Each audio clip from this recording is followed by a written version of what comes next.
Hey everybody, this is Brian here, and we're going to be doing top 20 favorite wrestlers of all time.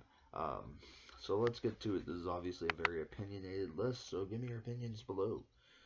Number one on here is going to be Rey Mysterio, and he was my first exposure to wrestling, really. Him and Randy Orton in a match on SmackDown, and I was hooked from there. I became a huge fan, and I'm still a fan almost 15 years later. Um, Rey Mysterio, I think, is also one of the most dignified lucha libre wrestlers in America because for a long time it was at that Los Conquistadors level thing where it was kind of a racist joke. And I think that Rey Mysterio dignified lucha libre in America, and he bridged that kind of international insensitivity that WWE is so guilty of so many times throughout history. He was one of the first guys I think to talk from behind a mask in WWE and to actually personalize and humanize that character instead of just making it seem like some guy who was, crazily wrestling in a mask and doing all sorts of moves you'd never seen before. It was a guy who was wearing it to honor his lineage and his family. It was a guy who was talking about heritage and his children and his best friend who'd passed away. It was a guy who had concerns that really touched your heart. And I think that Ray, aside from being an amazing wrestler in the ring, slowed down in his older years, and he's doing that awful move where he does that flying teabagging off the springboard teabagging, basically instead of this, and also the 619 too. I miss like moves like the Dragon Rana and things that Ray used to do before he had like knee replacement surgery or something. I'm not sure exactly which of those many injuries that Ray um, kind of finally slowed down for good on. But I think that Ray, nevertheless, even though he wasn't the best talker, I think that he really internationalized wrestling in the sense of bringing Mexican wrestling to America, um, and having it taken seriously. He was a world champion, you know, and I think that that's great. That adds the feeling, you're not just treating somebody like this was 1961 or something, and the intensity there obviously speaks for itself. You know what I mean? Number two, Rob Van Dam. I think um, one of the archetypes of an ECW wrestler. I think he was one of the guys who was there the longest, along with guys like Sandman and Dreamer. He was one of the guys who never was a defector. Rob Van Dam also did really crazy moves like, jumping all the way across the ring. I think Shane McMahon stole that thing with the trash can and the diving drop kick. Um, Rob Van Dam was a amazing athlete, especially when he was younger. You just watch the fluidity and the flexibility in his moves, and it's amazing that he didn't even do more than he did every time he was out there. He just wondered, where is this guy going to dive off of next? It became sort of almost a thing that Jeff Hardy and I think Shane McMahon in later years copied, but they were more known for just being spot monkeys, whereas RVD was an athlete. Probably, and I'm not talking in terms of athletic achievements such as Kurt Angle winning a gold medal or Mark Henry being the world's strongest man. I think Rob Van Dam, though, aside from accolades, he was probably the best athlete of his generation in wrestling, and especially in that hulking, cartoony, um, really, really sad in-ring style that WWE was popularizing. The seeds of sports entertainment had been sown, so to speak. Ugh. Um, I think Rob Van Dam was really the standard bearer.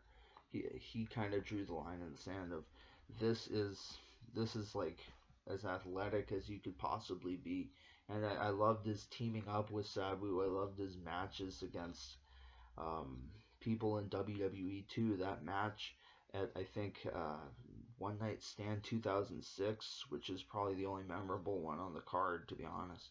I think gave that second reunion pay per view a reason to actually happen. That pop he got, that if Cena wins, we riot kind of sign. That was one of the loudest crowd reactions I have ever heard from any wrestling show. I'm not saying I was there live. I'm just saying like watching that again, that match again, several times. Um, it's actually one of the best matches in terms of professional wrestling and psychology. Not like technically speaking, like Ricky the Dragon Steamboat or Tiger Mask or something like that. But in a WWE style professional wrestling match, this is one of the best reactions I've ever seen drawn, and I think that certainly um, he didn't get a chance as champion, by the way, because of off-screen things where he and Sabu were actually arrested together for possession, I think.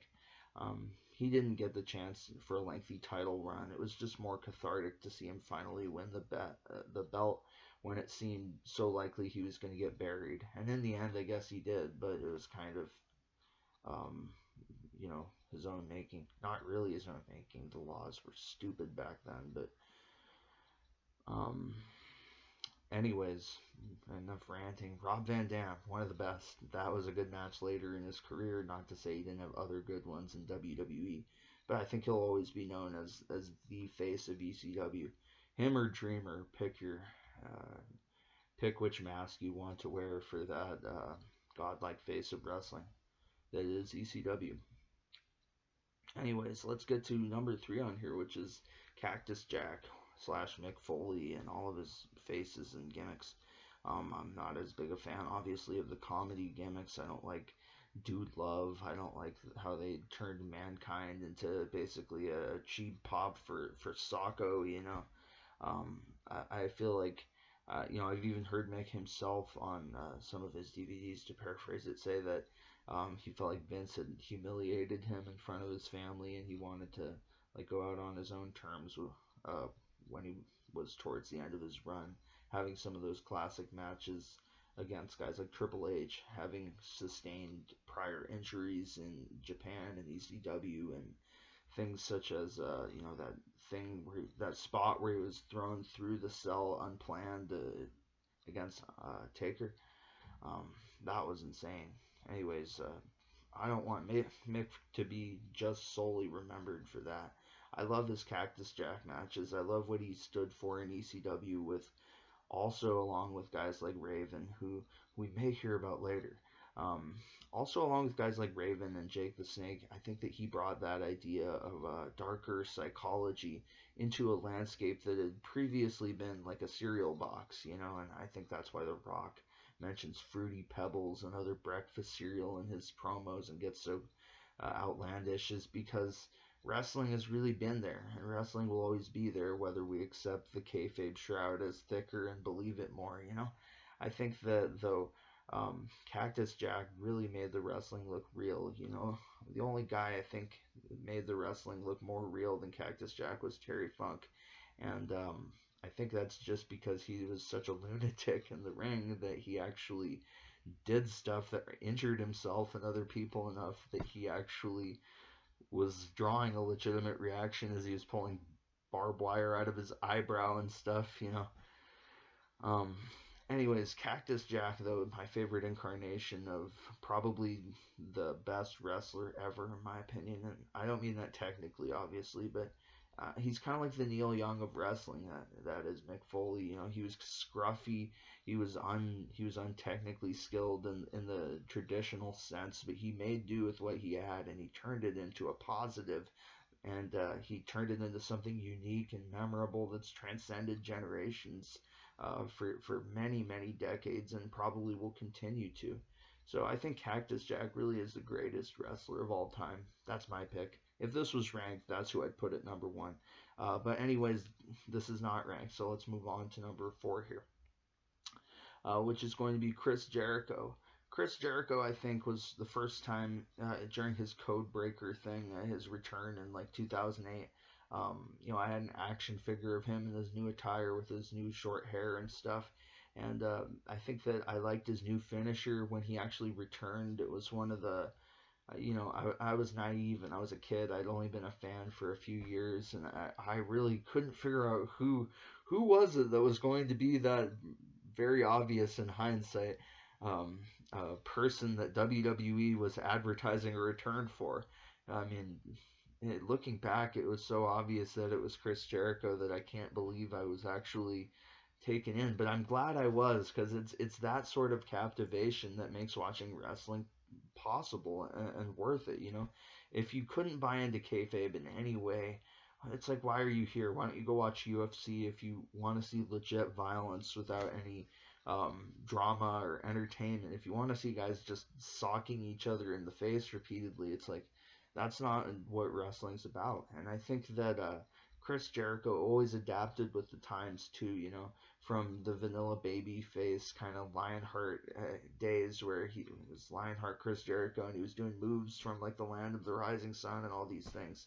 He was bringing in international moves to kind of, I guess you'd say, tender to the legitimacy of things like the U.S. and Intercontinental title to give that sort of look to the company, like they had really, you know, just scoured over the entire planet looking for the top global talent. They found this guy who's able to do a springboard moonsault off the second rope, and it's like, he went from that to the guy who actually was really great on the mic, and he was never allowed really much time to talk before, which is really bewildering. If you look at Chris Jericho as one of the greatest speakers in the history of wrestling, if not the greatest speaker. He could get a pop in the Attitude Era as Y2J. He could come back in this almost Zodiac kind of thing where, you know, he was like the code breaker, and you know, it was still this kind of messianical, you know, coming of days sort of thing, but it worked, you know. And Chris Jericho has always worked well in the ring, well on the mic, and well as a character, and that's why he's on my favorites list. I also really liked his match with CM Punk and the promos. The thing of him as like a jaded veteran coming back to preserve his title as the best in the world. That his ego was kind of wounded also made him look vulnerable, even though he was angry and just livid throughout the promos. They were very believable, and I think that it was some of the best stuff of the entire decade. Number 5 on here is going to be another fantastic talker, not as great a worker in the ring as Chris Jericho um, or some others, but I think Raven deserves to be here for the simple fact that he added darkness to wrestling. He added the possibility of a character that didn't look polished. You know, people in wrestling, they wear outlandish outfits. They do their hair up in ways that's meant to get attention, and they wear colorful robes to the ring. The Ric Flair robes, you know, guys like Bobby Roode do that nowadays, and it's just like Raven really looked like some sort of homeless, like recasting of Jesus, like a Generation X Jesus kind of thing. And I think without him, we might not. And obviously, he comes in the footsteps of guys like Jake the Snake Roberts, who cut amazing promos before that. Not saying he was the first, but I think Raven really took it to a new level, and to the modern level of where everybody is trying to be dark and mysterious. Raven really, he seemed like a character that, while even he was a heel, he was really easy to hate because the guy who played him behind the scenes was highly intelligent and was a great wrestling mind despite his personal demons that held his career back a little bit, you know. But Raven was such an intelligent guy that, kind of like a more modern guy like Punk, he could make people, or Jericho, he could make people hate him, but he had the crowd in the palm of his hands, you know. And I think that Raven, especially in ECW, he was really one of those reasons that a darker, more edgy character in wrestling really turned over. He was a transitional character from the Attitude Era, from the era when wrestlers were appearing on cereal boxes and Scooby-Doo cartoons, and I guess everything is cyclical because we've gotten there again. People are doing that in the 2010s. Raven, though, during that first transition between the first golden era, Andre the Giant, Hulk Hogan, Ultimate Warrior, this very cartoony landscape, Raven made it feel real. You know, he made you believe it. He made you believe this was unpolished. He was tough as nails in the ring, but this was an unpolished, everyman kind of character, but in the sense that he was fed up with the system and he wanted to kind of impart change. He also he had a tremendous thing, I think, at Raven's Flock or Raven's Nest, whatever it was called. I think that though he had an amazing and fantastic and memorable career, I think Raven, it kind of makes you think if he'd been utilized a little bit more, especially by WWF. I mean, he was a 27-time hardcore champion, which means he was at the bottom of the card, really. Um, Raven, I think it would have been interesting to see what he could have done in the latter half of the prime of his career in the in the late 90s and the early 2000s before he started to get legitimately physically old and started to have just matches that were glorified bloodlettings, dog collar matches, stuff like that.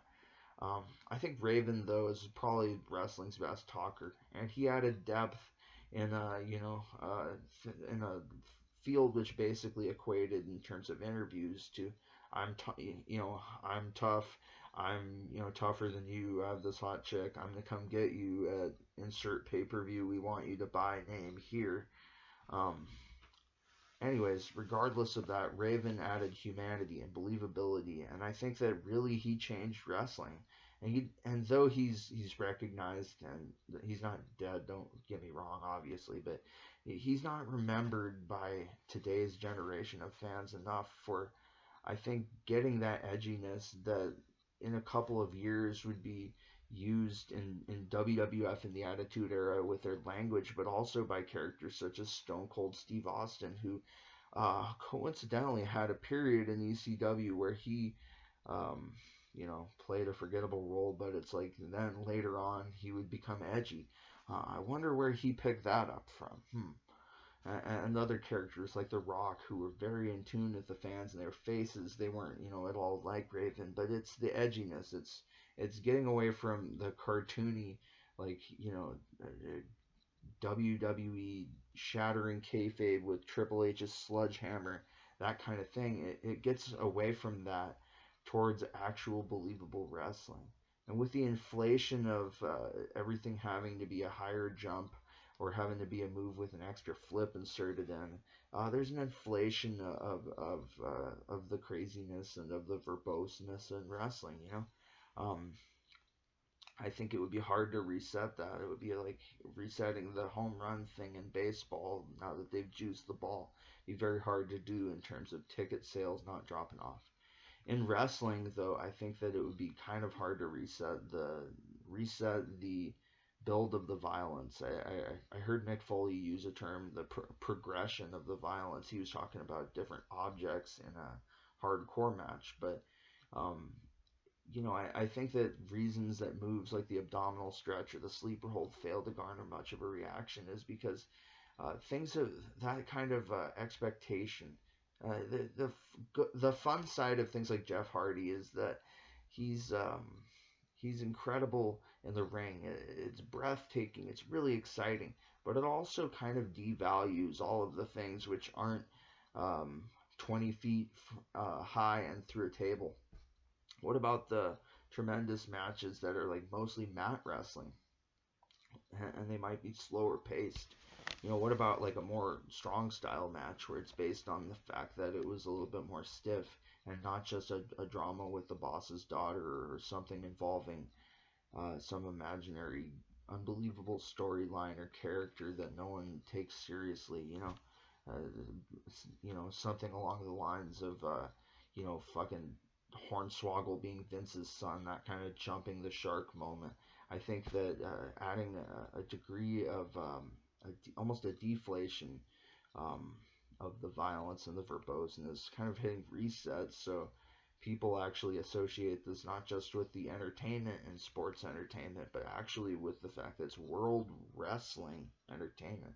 Notice WWE doesn't use the word wrestling on air, and I noticed in a promo somebody said that entertainment took top bill there, and I guess that's how they operate nowadays. So at least they're honest, but they do have wrestling in their name.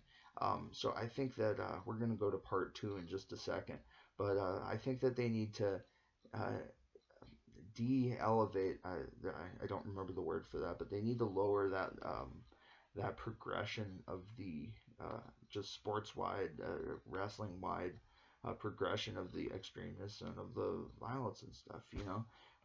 If you can't have a legitimate match anymore because people are expecting flips and fire and thumbtacks and shit. Part two, sorry.